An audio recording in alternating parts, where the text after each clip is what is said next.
নমস্কার বন্ধুরা, কেমন আছেন সবাই?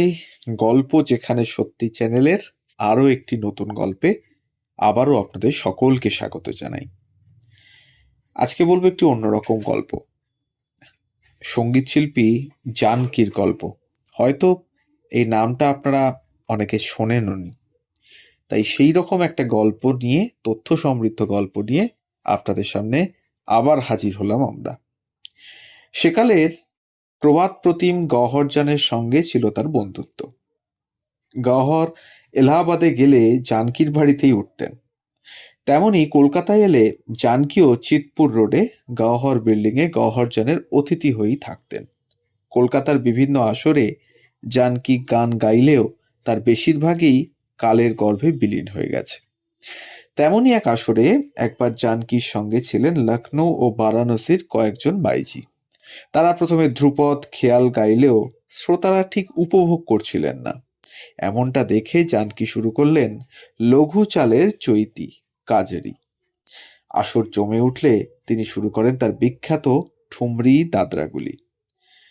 গত শতকের গোড়ার দিকে বেশ কিছু রাজা মহারাজা ও জমিদারের ব্যক্তিগত উদ্যোগে ফোনোগ্রাফ যন্ত্রে মোমের সিলিন্ডার রেকর্ডে জানকীর গান রেকর্ড করা হয়েছিল। 1902 সালে লন্ডনের গ্রামাফোন কোম্পানি এদেশে রেকর্ডের ব্যবসা শুরু করলেও কোনো এক অজানা কারণে প্রথম দিকে জানকীর গান রেকর্ড করা হয়নি। পরে 1907 সালে তার গান রেকর্ড করা হয়। সে সময় রেকর্ডিস্ট ছিলেন উইলিয়াম কনরাড গেসবার্গ। তিনি জানকীর 22টি গান রেকর্ড করেছিলেন। রেকর্ডগুলি বাজারে আসার পরে বিপুল জনপ্রিয়তাও লাভ করায় পরের বছর নভেম্বর মাসে রেকর্ডিস্ট জন ওয়াল্টার ডিলনাট তার আরও 24টি গান রেকর্ড করেন। তার জন্য পারিশ্রমিক হিসেবে জানকী পেয়েছিলেন 900 টাকা। তার জনপ্রিয়তা ক্রমেই বাড়তে থাকায় আবারও 1910 সালের ডিসেম্বরে জানকীর আরও 22টি গান রেকর্ড করা হয়। আর এবার তিনি পেয়েছিলেন 1800 টাকা। এভাবেই কয়েক বছরের মধ্যে জানকী হয়ে উঠেছিলেন গ্রামাফোন সেলিব্রিটি।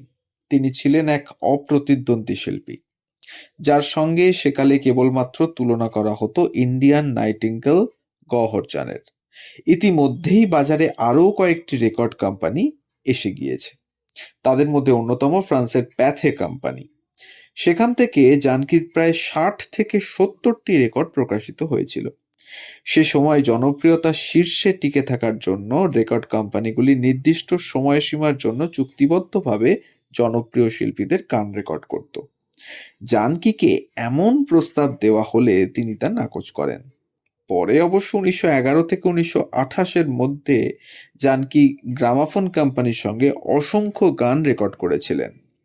1928 সালে বৈদ্যুতিন রেকর্ডিং সিস্টেম চালু হলে আধুনিক মাইক্রোফোনে তার গান রেকর্ড করা হয়। রেকর্ডের প্রতিটি গানের শেষে উচ্চ গ্রামে তিনি নিজের নাম ঘোষণা করতেন, জানকী বাই এলাহাবাদ।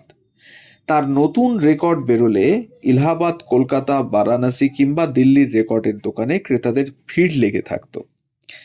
তার কোনো কোনো রেকর্ড 25,000-এরও বেশি কপি বিক্রি হয়েছিল।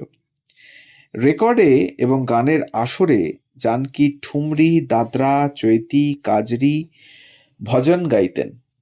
তার জনপ্রিয় গানগুলির মধ্যে মজা লে লে রশিয়া নেহি ঝুলনি কা, ये जलसा ताजपोशी का मुबारक हो, क्या तुमने दिन लिया नहीं, एक काफिर पर तबीयत, मैं कैसे रखूं प्राणनाथ, শ্রী রামচন্দ্র কৃপালু বিশেষভাবে উল্লেখের যোগ্যতা অর্জন করেছিল।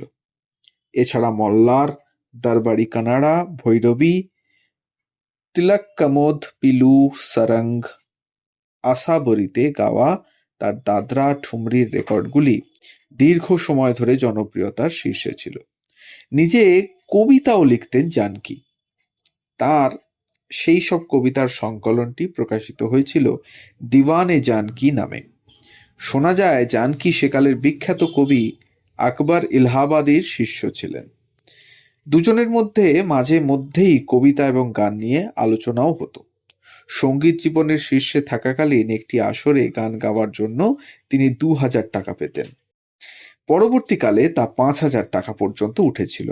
প্রচুর অর্থ উপার্জন করায় জানকী বিলাসী জীবনযাপন করতেন।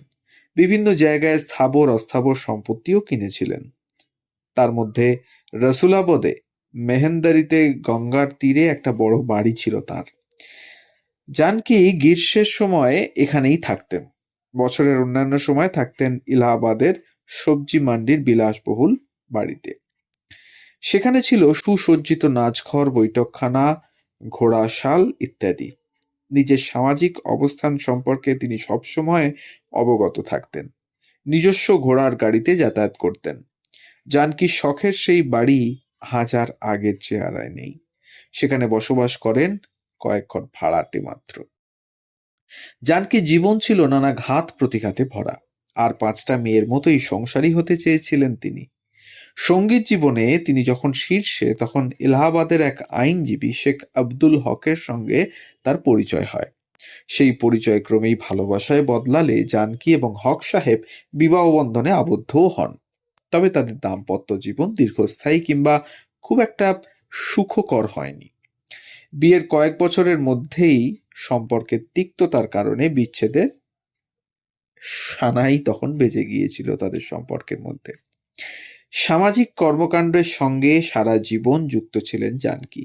তার উপার্জিত অর্থ থেকে মন্দিরে মসজিদে যেমন দান করতেন, তেমনি বিভিন্ন অনাথ আশ্রমেও অর্থ দান করতে কখনো কার্পণ্য করতেন না তিনি। তার কাছে কেউ সাহায্য প্রার্থী হলে কখনো ফেরাতেন না। দুস্থ এবং গরিবদের প্রতি তার সহানুভূতি ছিল চিরকাল।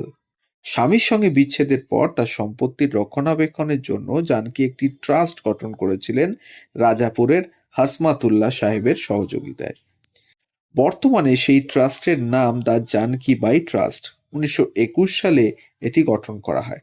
সেই ট্রাস্টের উদ্যোগে দরিদ্র ও মেধাবী ছাত্রছাত্রীকে বৃত্তিদান, দরিদ্র মানুষদের খাদ্য এবং বস্ত্রদান, শীতকালে কম্বল বিতরণও করা হয়। বেশ কিছু মন্দির এবং মসজিদেও তিনি অর্থ দান করতেন নিয়মিতভাবে। সেই ট্রাস্ট আজও নানা সেবামূলক কাজের সঙ্গে যুক্ত। শেষ জীবনে হাঁপানিতে আক্রান্ত হয়েছিলেন জানকী, তবু থেমে থাকেনি তার গান। যদিও শেষের দিকে মুজরো এবং মেহফিলে গান গাওয়া কমিয়ে দিয়েছিলেন তিনি। জানকীর কাছে সঙ্গীতের তালিম নিয়েছিলেন মহেশচন্দ্র ব্যাস। তিনি সাধ্যমতো জানকীর শেষ জীবনে দেখাশোনাও করতেন তাকে। তবু নিঃসঙ্গতা এবং একাকিত্বে কেটেছিল জানকীর শেষের দিনগুলি। মৃত্যুকালেও তার পাশে কেউই ছিলেন না প্রায়। 18ই মে 1934 সালে জানকীর মৃত্যু হয়। মৃত্যু সংবাদ পেয়ে অন্য কেউ না এলেও মহেশচন্দ্র ব্যাস তার অন্ত্যেষ্টির ব্যবস্থা করেছিলেন। এলাহাবাদের কালাডান্ডা কবরস্থানে তাকে সমাধিস্থ করা হয়েছিল। পরে ট্রাস্টের উদ্যোগে তার নামাঙ্কিত একটি স্মৃতিসৌধ নির্মাণ করা হয় সেখানে। জীবদ্দশায় কোনো যোগাযোগ না রাখলেও মৃত্যু সংবাদ পেয়ে হক সাহেব মানে আব্দুল হক জানকীর সম্পত্তি এবং বহুমূল্য রত্ন অলংকারের দাবিও করেছিলেন। সোনার উপর সুতোয় কাজ করা জানকীর বহুমূল্য সব পোশাক পুড়িয়ে ফেলা হয়েছিল সোনার উপর জন্য। জনশ্রুতি, মৃত্যুর বেশ কয়েক বছর পরেও কবরখানায় জানকীর সমাধির সামনে মাঝে মধ্যেই এক ফকিরকে দাঁড়িয়ে থাকতে দেখা যেত। কয়েকটি ধূপ জ্বালিয়ে তিনি আপন মনে কি যেন প্রার্থনা করে যেতেন। ধূপের ধোঁয়া কুণ্ডলি পাকিয়ে উপরে উঠতে উঠতেই অচিরেই শূন্যে মিলিয়ে যেত। কত না বলা কথা হয়তো ধোঁয়া হয়ে জানকীর কাছেই পৌঁছে যেত। কে জানে কোনটা সত্যি আর কোনটা গল্প মাত্র।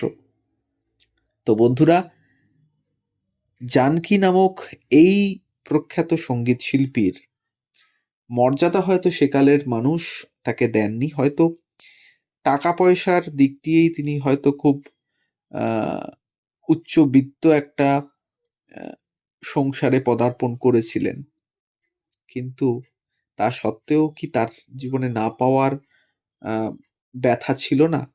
নিশ্চয়ই ছিল। কারণ তিনি সংসারকে ভালোবাসতেন এবং সংসারে থেকেও তার সাংসারিক সুখ হয়তো পাওয়া হয়নি। তো বন্ধুরা, আমাদের গল্প যদি আপনাদের ভালো লেগে থাকে তাহলে অবশ্যই আমাদের চ্যানেলটিকে সাবস্ক্রাইব করে একটু পাশে থাকবেন। বেল আইকনটিকে প্রেস করে নিতে ভুলবেন না, যাতে পরবর্তী গল্প খুব তাড়াতাড়ি আপনাদের কাছে পৌঁছে যায়। তার জন্য আমরা চেষ্টা করি নিত্য নতুন সঙ্গীত শিল্পী বা পুরোনো দিনের অভিনেতা অভিনেত্রীর কিছু অজানা তথ্য আপনাদের সামনে তুলে ধরার আমাদের গল্পের মাধ্যমে। তাই আমাদের উপস্থাপনা, আমাদের গল্প যদি আপনাদের এতটুকু হৃদয়ে টাচ করে থাকে, তাহলে অবশ্যই একটা লাইক, কমেন্ট আর শেয়ার করতে ভুলবেন না। আর ভালো থাকুন, সুস্থ থাকুন আর শুনতে থাকুন গল্প যেখানে সত্যি। সবাই ভালো থাকুন। ধন্যবাদ।